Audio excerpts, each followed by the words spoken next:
Captain Jake Morrison stood on the bridge of the UES Discovery and watched the stars. It was a normal Tuesday morning in space. The crew was doing their usual work, checking systems and scanning for new planets. Jake had been exploring space for 10 years, but he had never seen anything like what happened next. The space around them suddenly changed. A massive ship appeared out of nowhere, bigger than anything humans had ever built. It was dark metal with strange lights running along its sides. The ship was so huge that it blocked out the stars behind it. "Captain," said Lieutenant Amy Ross from her station, "that ship is 5 times bigger than our largest space station." Jake felt his heart beating fast. This was first contact with aliens. Something humans had dreamed about for hundreds of years, but this did not feel like a friendly meeting. The alien ship sent a message. The words came through their computers in perfect English, which was strange and scary at the same time. "Attention, human vessel. You will follow us to your homeworld. The Galactic Hegemony Council demands immediate audience with your leaders." Jake looked at his crew. They all had the same worried look on their faces. "Send a message back," he told his communications officer. "Tell them we come in peace." "Message sent, sir. No reply." The alien ship turned and started moving toward Earth. Jake had no choice but to follow. The journey back home took 3 days. During that time, the alien ship never answered any of their messages. When they reached Earth, more alien ships were waiting. Admiral Lisa Carter was already in space aboard the command station Luna Base. She had gathered every human warship she could find, but they looked like toys next to the alien fleet. The aliens sent a shuttle to Luna Base. Jake and his crew were ordered to attend the meeting. When the shuttle doors opened, Jake saw his first aliens. They were nothing like he had imagined. The leader was tall and covered in scales like a snake. Its eyes were bright yellow and never blinked. Behind it walked a creature that looked like a giant bug with 4 arms.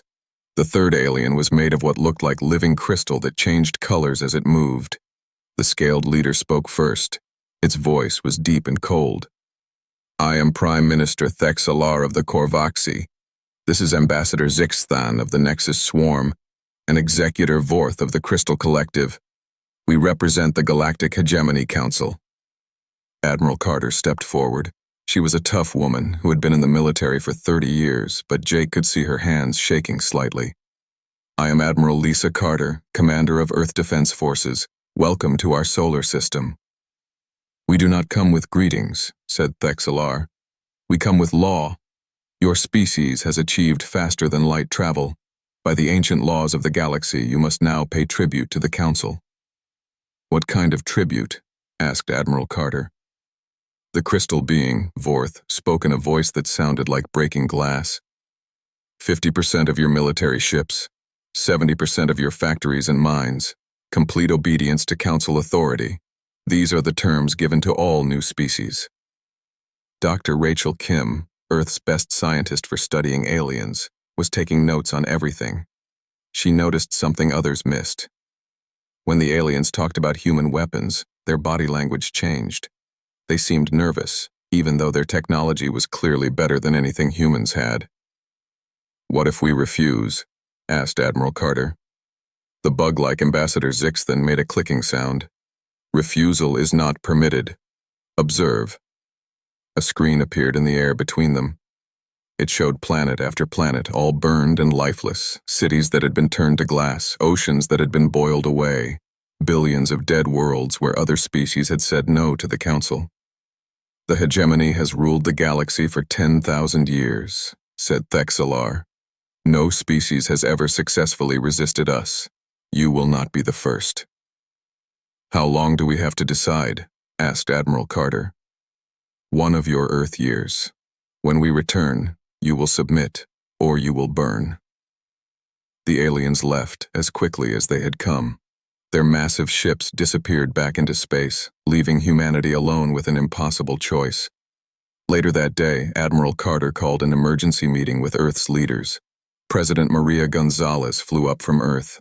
Military commanders came from bases around the solar system. They all gathered in the main conference room of Luna Base. "So that's it," said General Robert Hayes. "Submit or die." Commander Ben Sullivan, head of Special Operations, slammed his fist on the table. "There has to be another way. Humans don't give up. We never have. Dr. Kim spoke up.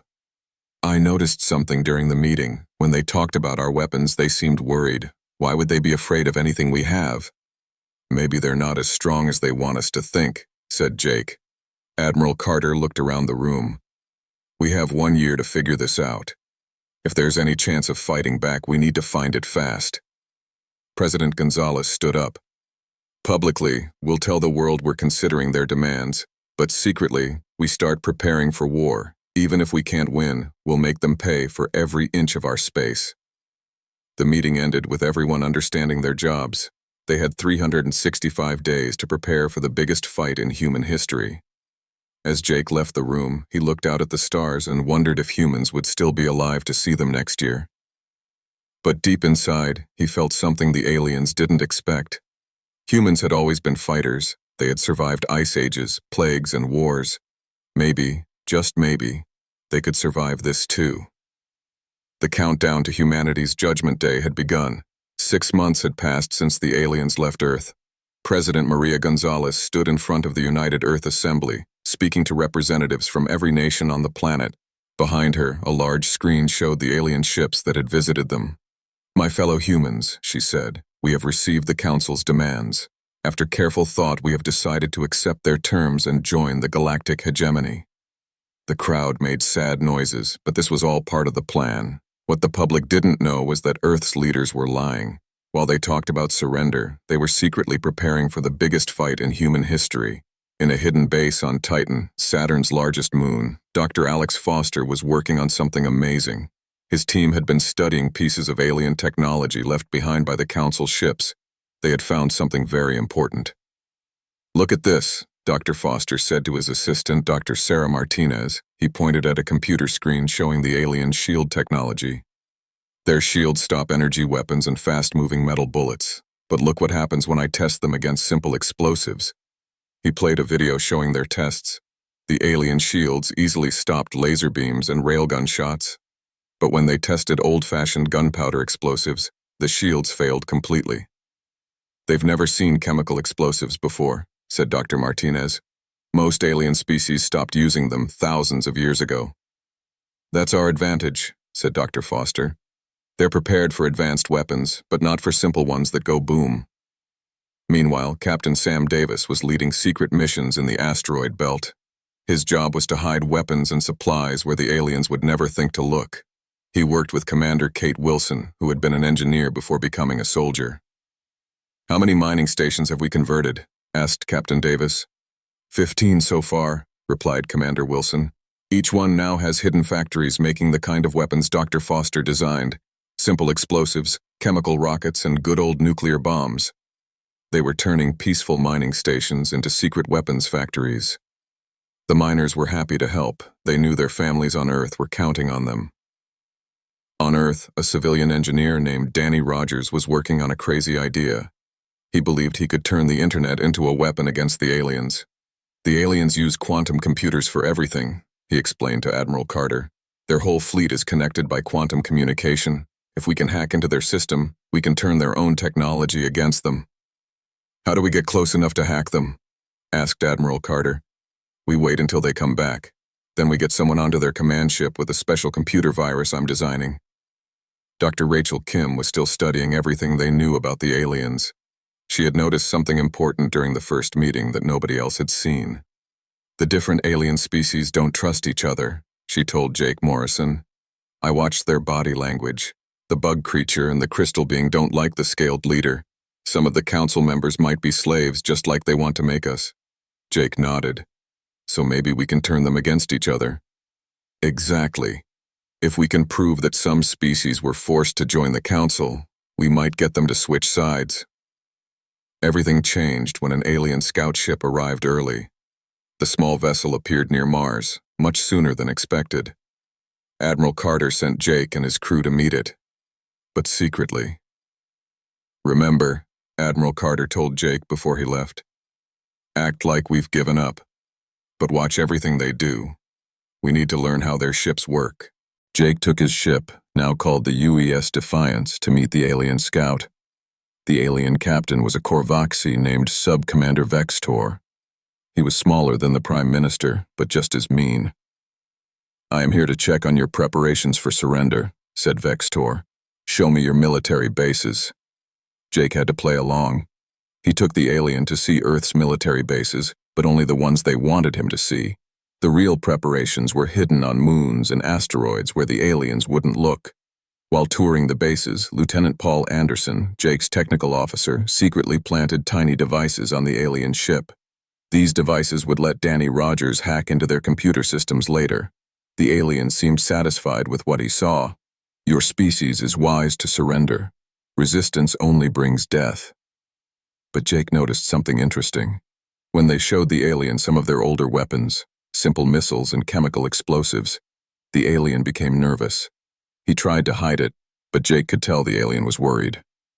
After the scout ship left, Jake reported back to Admiral Carter. "He was scared of our old weapons," Jake said. "Dr. Foster was right. They don't know how to defend against simple explosives." Admiral Carter smiled for the first time in months. "Then we have a chance." The secret preparations continued. Commander Ben Sullivan trained soldiers in special tactics. Instead of using energy weapons like the aliens expected, human soldiers learned to fight with gunpowder weapons, flamethrowers, and even swords and knives. "In close combat, simple weapons work better," Sullivan told his troops. "If their shields can't stop a hand grenade, they definitely can't stop a knife." Meanwhile, ordinary people were learning to fight too. Factory workers practiced making weapons, farmers learned to hide supplies, even children were taught how to send secret messages. The whole human race was becoming an army. On Luna Base, Admiral Carter looked at reports from around the solar system. Hidden weapons caches were ready. Secret factories were producing thousands of simple but deadly weapons. Computer viruses were prepared to attack alien systems. Most importantly, humanity had not given up hope. 6 months to go, she said to herself. When those aliens come back, they're going to get a surprise they'll never forget. Far away on Titan, Dr. Foster was putting the finishing touches on humanity's secret weapons. They looked simple compared to alien technology, but that was exactly the point. Sometimes the old ways were the best ways. The aliens expected humans to fight like other advanced species, but humans were going to fight like humans, with anything that worked, no matter how simple or crude. The Council was about to learn why humanity had survived every challenge in their history. They were coming back for tribute, but humanity was preparing to give them war. The alien fleet returned exactly 1 year later, just as they had promised. Admiral Lisa Carter watched from Luna Base as over 300 alien ships appeared in Earth's solar system. The massive vessels spread out like a dark cloud, blocking the light from the sun. The biggest ship was called the Eternal Dominion. It was so huge that entire cities could fit inside it. This ship belonged to War Master Korthak, who had conquered 40 planets for the Council. He had never lost a battle. "All ships, remember the plan," Admiral Carter said into her radio. "Act like we've given up. Wait for my signal." President Maria Gonzalez was already on her way to Ceres Station for the surrender ceremony. She traveled on a ship called the UES Peace Treaty, along with General Robert Hayes and Colonel Linda Parker. They all looked sad and defeated, but inside they were ready to fight. The ceremony took place on Ceres Station, the largest human outpost in the asteroid belt.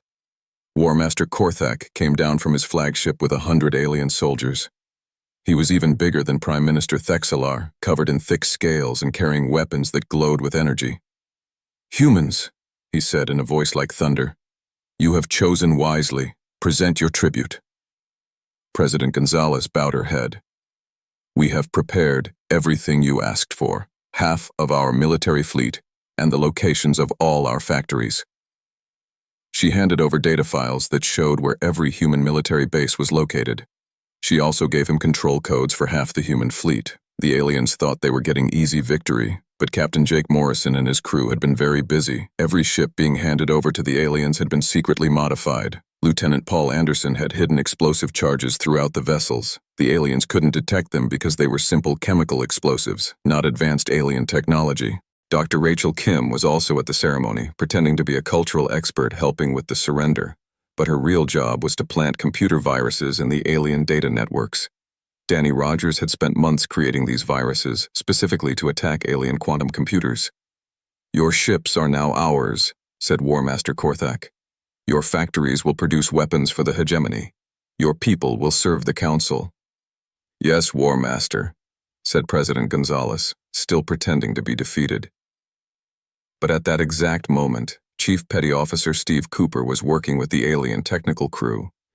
He was supposed to help transfer control of the human ships, but instead, he activated the hidden programs Danny Rogers had created. Suddenly, every surrendered human ship exploded at the same time.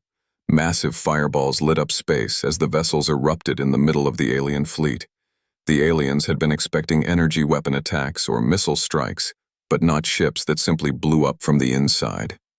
The alien formation fell apart as burning debris crashed into their vessels. Shields that could stop laser beams were useless against chunks of twisted metal flying in all directions. "Now!" shouted Admiral Carter from Luna Base. The hidden human fleet emerged from behind Jupiter's moons. Captain Sam Davis led a squadron of fighters that had been hiding in the asteroid belt. Commander Kate Wilson activated weapon systems that had been disguised as mining equipment. War Master Korthak roared in anger as his perfect formation turned into chaos. "Impossible! Humans do not have this technology!" But humans weren't using advanced technology. They were using simple, old-fashioned weapons that worked. Nuclear missiles that the aliens thought were primitive. Chemical explosives that their shields couldn't stop. Kinetic weapons that hit like hammers instead of trying to burn through energy barriers. On Ceres Station, Colonel Linda Parker suddenly dropped her act of being defeated. She pulled out a simple gunpowder pistol and shot the nearest alien guard. The weapon worked perfectly because alien armor was designed to stop energy beams, not bullets. "All units, execute Operation Freedom," she shouted. Human soldiers appeared from hiding places all over the station. They carried flamethrowers, shotguns, and even old-fashioned swords. The aliens had powerful energy weapons, but in the narrow corridors of the space station, simple weapons worked better. Dr. Kim activated her computer virus while the aliens were distracted by the fighting. The virus spread through their quantum network like wildfire, turning their own computer systems against them. Alien ships found their weapons pointing at each other instead of at human targets. War Master Korthak tried to retreat to his flagship, but Jake Morrison was waiting for him. The UES Defiance had been hiding near Ceres Station, disguised as a damaged freighter. "Surprise," Jake said as his ship opened fire with simple but effective weapons. The Battle of Ceres Station raged for 6 hours. Human fighters swarmed around alien ships like angry bees. The aliens had better shields and stronger weapons, but they couldn't adapt to human tactics. Captain Davis led his squadron in attacks that made no sense to alien minds. Instead of trying to penetrate shields with powerful weapons, the humans simply crashed old ships filled with explosives into alien hulls. The shields couldn't stop the ships themselves, only the energy from weapons. Commander Wilson coordinated attacks from hidden asteroid bases. Mining lasers that the aliens had ignored suddenly became weapons. Rock haulers became missile launchers. The entire asteroid belt turned into a weapon against the invaders. But the most shocking moment came when War Master Korthak himself was captured. Colonel Parker had led a boarding party onto his flagship, the Eternal Dominion, using simple weapons and tactics the aliens couldn't understand. Her soldiers fought through the ship's corridors. The aliens tried to use their advanced weapons in the narrow spaces, but energy beams were hard to aim in close combat. Human soldiers with shotguns and hand grenades had the advantage. They moved like soldiers had always moved, fast and dirty, while the aliens tried to fight like they were in a computer simulation. "How is this possible?" War Master Korthak demanded as human soldiers surrounded him. "We have conquered 40 worlds." "Maybe," said Colonel Parker, pointing her simple pistol at his head. "But you never fought humans before." By the end of the battle, the mighty hegemony fleet was broken. Dozens of alien ships were destroyed or captured. The others were retreating in panic, unable to understand how primitive humans had defeated their advanced technology. Admiral Carter stood on the bridge of the captured alien flagship and smiled. The ship's quantum communication system was still working, which meant the entire Admiral Carter stood on the bridge of the captured alien flagship and smiled. The ship's quantum communication system was still working, which meant the entire galaxy would hear what happened next. "Attention, Galactic Hegemony Council," she said into the alien communication device. "This is Admiral Lisa Carter of the Human Defense Force. Your tribute collectors have been defeated. Your War Master is our prisoner. Your fleet is destroyed. She paused, letting her words sink in across the galaxy. You demanded tribute from humanity. We have given you our answer. Come and take it if you can. The message spread across the galaxy at the speed of light. For the first time in 10,000 years, someone had defeated a hegemony fleet. The Council's reign of terror was about to end, but the war was just beginning. The space battle spread across the entire solar system like wildfire. News of War Master Korthak's defeat had reached the other alien commanders, and they were not happy. More hegemony ships were coming from deep space, determined to crush the human rebellion before it could spread to other worlds. Captain Sam Davis led his fighter squadron through the asteroid belt, hunting alien ships with weapons they had never seen before. His fighters carried nuclear torpedoes, simple but deadly weapons that most alien species had stopped using thousands of years ago. Target the big one, Davis told his pilots as they approached a hegemony cruiser. Remember, aim for the engine sections. Their shields are strongest in front. The alien ship tried to defend itself with energy beams that could cut through mountains. But Davis and his pilots flew their ships like ancient fighter planes, twisting and turning in ways the alien computers couldn't predict. The nuclear torpedoes hit the cruiser's engines and tore the ship apart from the inside. Commander Kate Wilson was coordinating the defense from hidden bases throughout the asteroid belt. What the aliens thought were simple mining stations had become deadly fortresses. Rock haulers became missile launchers. Mining lasers became anti-ship weapons. Base 7, you have 3 alien fighters coming your way, Wilson said into her radio. Copy that, Command. We see them. The alien fighters expected to find helpless miners. Instead, they flew into a trap. Hidden weapons emerged from fake asteroid surfaces and filled space with simple but effective gunfire. The alien ships, designed to fight other advanced civilizations, couldn't handle the crude but deadly human tactics. But the real shock came when the aliens tried to land troops on human colonies. They expected to face scared civilians begging for mercy. Instead, they found that every human settlement had become a fortress. On Mars Colony, Sergeant Tony Mitchell led the defense against alien landing forces. The aliens came down in shiny landing craft, expecting to take over quickly. They found something very different. Every building is a bunker, Mitchell told his soldiers. Every street is a killing ground. Make them pay for every step. The alien soldiers were trained to fight other high-tech armies. They wore powered armor and carried energy weapons that could melt steel. But when they entered the colony's streets, they faced enemies they didn't understand. Human soldiers popped up from sewers and building tops, firing simple weapons that the alien armor couldn't stop. Corporal Amy Ross threw old-fashioned hand grenades that exploded in ways alien shields couldn't predict. The aliens found themselves fighting an enemy that didn't follow the rules of civilized warfare. Their armor stops energy beams, Ross shouted to her squad, but it can't stop good old-fashioned bullets. She was right. The alien soldiers had armor designed to deflect advanced weapons, but simple gunpowder bullets went right through. The aliens tried to adapt, but humans had been fighting with these weapons for hundreds of years. Back in space, Dr. Alex Foster's secret weapons were proving their worth. His team on Titan had launched modified satellites that looked like simple communication devices, but when they got close to alien ships, they revealed their true purpose. Electromagnetic pulse in 3, 2, 1, fire, Foster said. The satellites exploded in bright flashes that sent waves of energy through space. The aliens' advanced computer systems, which controlled everything from life support to weapons, suddenly went dark. Ships that had been gracefully flying through space became helpless metal boxes. Engineer Danny Rogers was having the time of his life. His computer viruses were spreading through the alien fleet like a disease.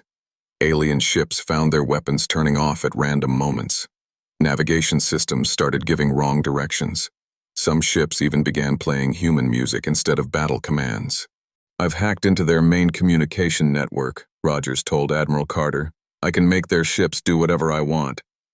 Can you turn their weapons against each other? Already working on it. Within minutes, alien ships began firing on their own allies. The hegemony fleet, which had conquered 40 worlds through perfect coordination, fell apart as their own technology betrayed them. But the most important battle was happening on the Eternal Dominion itself. Captain Jake Morrison had led a boarding party onto the alien flagship, determined to capture the ship's command center. The corridors of the alien ship were built for creatures much larger than humans. The walls were smooth metal with strange lights that hurt human eyes. But Morrison and his team moved through the ship like ghosts, using tactics the aliens couldn't predict. Lieutenant Commander Ryan Bell carried a simple flamethrower, a weapon so old that most humans thought it was obsolete. But in the narrow corridors of the alien ship, it was perfect. Alien soldiers in advanced armor fled in terror from simple fire. "They've never seen anything like this," Bell said as he cleared another corridor. "Their armor protects them from energy weapons, but not from being cooked inside their own suits." Master Chief Kelly Turner carried an even simpler weapon, a sword. It seemed crazy to bring a blade to a space battle, but Turner knew something the aliens didn't. In close combat, sometimes the oldest weapons worked best. An alien soldier tried to shoot her with an energy rifle, but the narrow corridor made it hard to aim. Turner got close enough to use her sword, and the alien's armor, designed to stop energy beams, couldn't protect against sharp steel. The aliens had never faced enemies who fought like this. They were used to civilized warfare, ships firing at each other from long distances with computer-controlled weapons and energy shields. They didn't know how to fight soldiers who used fire and steel and refused to follow the rules. Morrison reached the ship's command center and found War Master Korthax second in command, Sub-Commander Velthax. The alien was trying to activate the ship's self-destruct system rather than let humans capture it. "Stop right there," Morrison said, pointing his simple pistol at the alien. "You cannot threaten me with such a primitive weapon," Velthax said. Morrison smiled and pulled the trigger. The bullet went right through the alien's energy shield and hit him in the shoulder. Velthax fell to the ground, shocked that such a simple weapon could hurt him. "Primitive doesn't mean useless," Morrison said. By the end of the day, the impossible had happened. The mighty hegemony fleet was defeated. Some ships were destroyed, others were captured, and the rest were fleeing back to deep space. The alien soldiers who had conquered 40 worlds had been beaten by humans using weapons their ancestors would have recognized. Admiral Carter stood in the command center of the captured Eternal Dominion and looked at the reports coming in from across the solar system. Human forces had won every major battle. The aliens' advanced technology had been defeated by human courage and simple weapons. But she knew this was just the beginning. The Hegemony Council would not accept this defeat quietly. They would send more ships, bigger fleets, deadlier weapons. The real war was just starting. However, something had changed in the galaxy. Dr. Rachel Kim was receiving messages from alien species throughout the hegemony. The news of humanity's victory was spreading, and other enslaved races were beginning to hope. "Admiral," Kim said, "we're getting communication requests from dozens of alien worlds. They want to know how we defeated the Council." Carter smiled. The aliens had demanded tribute from humanity, but humans had given them something better. They had given them a war that would free the galaxy. The age of the hegemony was ending, and the age of freedom was about to begin.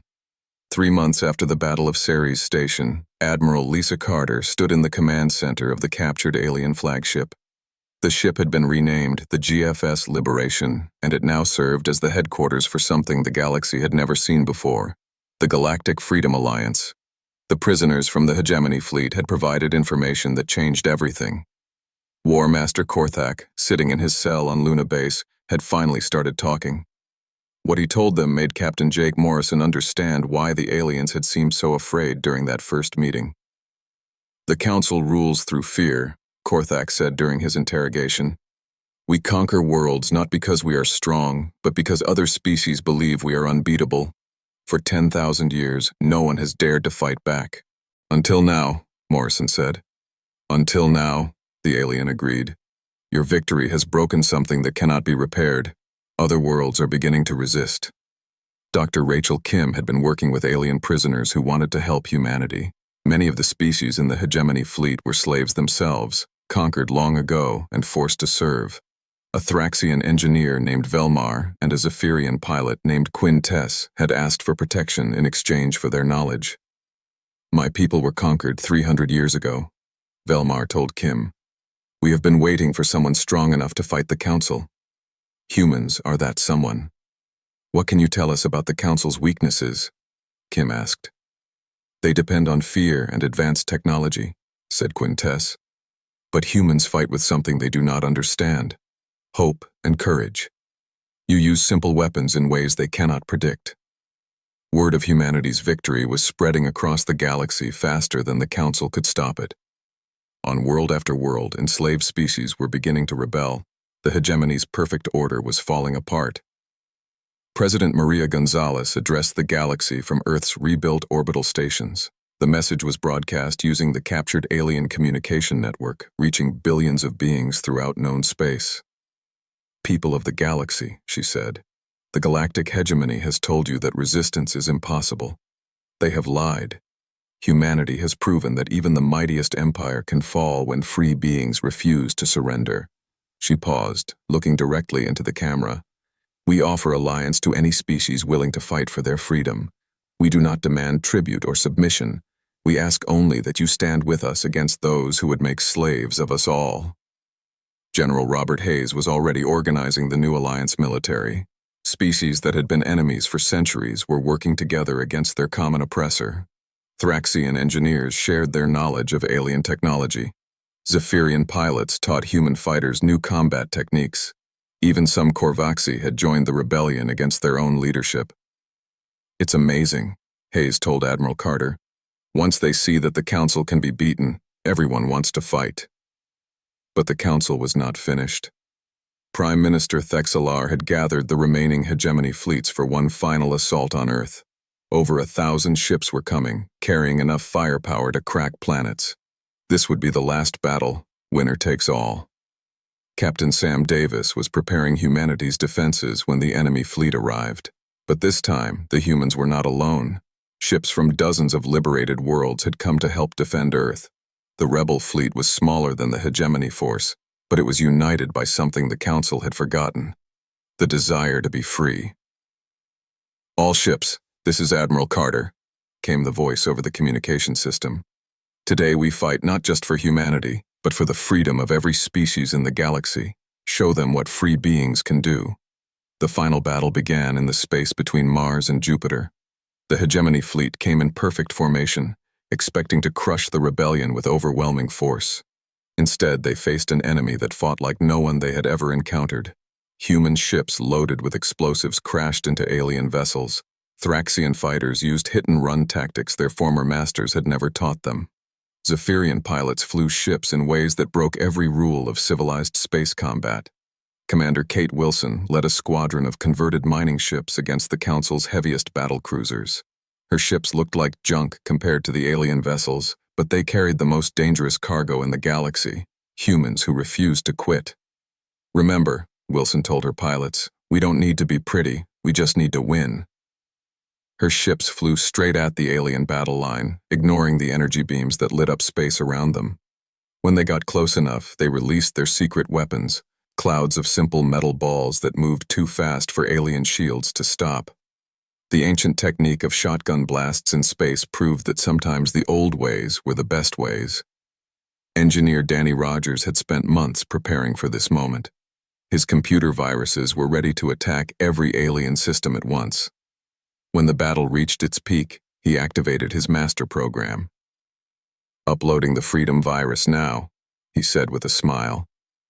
Across the enemy fleet, alien ships suddenly found their computers playing human music, showing human movies, and displaying messages about freedom and democracy. Some ships even started broadcasting Earth's Declaration of Independence.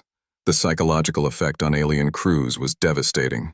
But the real turning point came when Captain Morrison led the final assault on Prime Minister Thexelar's flagship. The alien leader had expected humans to fight like other species, with honor and following the rules of war. Instead, Morrison and his team fought like humans always had, with whatever worked. Lieutenant Commander Ryan Bell used a flamethrower to clear the ship's corridors. Master Chief Kelly Turner fought with a sword and a smile. Corporal Amy Ross threw hand grenades that exploded in ways alien shields couldn't stop. When Morrison finally reached the command center, he found Prime Minister Thexelar waiting for him. The alien leader still believed in the superiority of advanced technology over primitive weapons. You cannot defeat the Council with such crude tools, Thexelar said, raising an energy weapon that could cut through starship armor. Morrison pulled out his simple pistol, the same kind of weapon humans had been using for hundreds of years. Want to bet? The energy weapon fired first, but Morrison had already moved. Humans had been dodging bullets and fighting dirty for centuries. The simple pistol fired once, and the most powerful being in the galaxy fell to a weapon his ancestors would have laughed at. With their leadership dead or captured, the hegemony fleet fell apart. Ships that had conquered worlds for 10,000 years were defeated by former slaves using human tactics and human courage. Admiral Carter stood on the bridge of the Liberation and watched the last hegemony ships surrender or flee. The galaxy's greatest empire had fallen to the galaxy's newest species. But humanity's greatest achievement was not the military victory. It was what happened next. Instead of becoming conquerors themselves, humans kept their promise. The Galactic Freedom Alliance became a true alliance of equals. Every species had a voice. No one was forced to pay tribute or bow to anyone else. Dr. Kim established the first interspecies university, where beings from across the galaxy could learn from each other. Former enemies became friends as they discovered that freedom was something everyone could share. 1 year later, Captain Morrison stood on the bridge of the GFS Liberation as it approached another enslaved world. The ship's crew included humans, Thraxians, Zephyrians, and even some reformed Korvaxi. They were bringing the gift of freedom to another planet. "Captain," said his communications officer, a young Thraxian named Kexlan, "the planet is asking for help. Their council governor is demanding increased tribute." Morrison smiled. It was the same smile Admiral Carter had worn when she first heard about human victory. "Send them our standard message." The message went out to the planet below. "This is the Galactic Freedom Alliance. We have received your call for help. The age of tribute is over. The age of freedom has begun." As the Liberation moved toward the planet, Morrison thought about how much had changed. The Council had demanded tribute from humanity, expecting easy conquest. Instead, they had awakened something that would change the galaxy forever. Humans had not just won a war, they had started a revolution. And that revolution would continue until every being in the galaxy was free to choose their own destiny. The stars themselves seemed brighter now that they shone on free worlds instead of slave planets. And somewhere in the galaxy, other species facing their own council of oppressors were looking at those stars and beginning to hope. The age of the galactic hegemony was over. The age of freedom had begun, and it would never end. As Morrison liked to say, the council demanded tribute. Humanity answered with fire, but what we really gave them was something much more dangerous. We gave them hope. And hope, once lit, could never be extinguished.